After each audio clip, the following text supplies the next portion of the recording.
വിധിയെഴുത്തിന് ഇനി 5 നാൾ.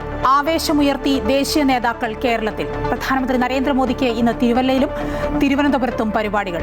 ആലപ്പുഴയിലും ഇടുക്കിയിലും എറണാകുളത്തും പ്രചാരണം കൊഴുപ്പിക്കാൻ രാഹുൽ ഗാന്ധി. JP നദ്ദ, നിർമ്മല സീതാരാമൻ, കിരൺ റിജിജു തുടങ്ങിയവരും പ്രചാരണത്തിൽ. മുഖ്യമന്ത്രി ഇന്ന് ധർമ്മടത്ത്. ആരോപണ പ്രത്യാരോപണങ്ങളുമായി കളഞ്ഞെറിഞ്ഞ നേതാക്കൾ. ഡീലാരോപണം വീണ്ടും ഉയർത്തി രാഹുൽ ഗാന്ധി. FCRA ബില്ലിൽ ആശങ്ക വേണ്ടെന്ന് കിരൺ റിജിജു. സോണിയയുടെ അരികിൽ പോറ്റി എങ്ങനെ എത്തിയെന്ന ചോദ്യവുമായി MA ബേബി. STPA ബന്ധത്തിൽ പിണറായി വിജയനെ പരിഹസിച്ച് VD സതീശൻ. കാപഡ്യമേ നിന്റെ പേരോ പിണറായി എന്ന് ചോദ്യം. ലൈംഗിക അതിക്രമ കേസിൽ സംവിധായകൻ രഞ്ജിത്ത് തിങ്കളാഴ്ച വരെ പോലീസ് കസ്റ്റഡിയിൽ. നടന്നത് ഗുരുതര കുറ്റമെന്ന് പ്രോസിക്യൂട്ടർ. ആരോഗ്യസ്ഥിതി പരിഗണിക്കണമെന്ന് പ്രതിഭാഗം. ജാമ്യാപേക്ഷ ചൊവ്വാഴ്ച പരിഗണിക്കും. പീഡനക്കേസിൽ കോൺഗ്രസ് കൗൺസിലർ പ്രശോഭ് വത്സന്റെ മുൻകൂർ ജാമ്യാപേക്ഷ തിങ്കളാഴ്ചത്തേക്ക് മാറ്റി.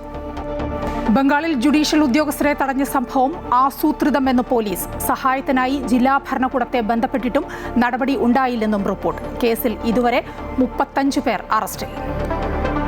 അമേരിക്കയുടെ 2 യുദ്ധവിമാനങ്ങൾ ഇറാന്റെ ആക്രമണത്തിൽ തകർന്നു. F-15 വിമാനത്തിലെ പൈലറ്റിനെ അമേരിക്ക രക്ഷപ്പെടുത്തി.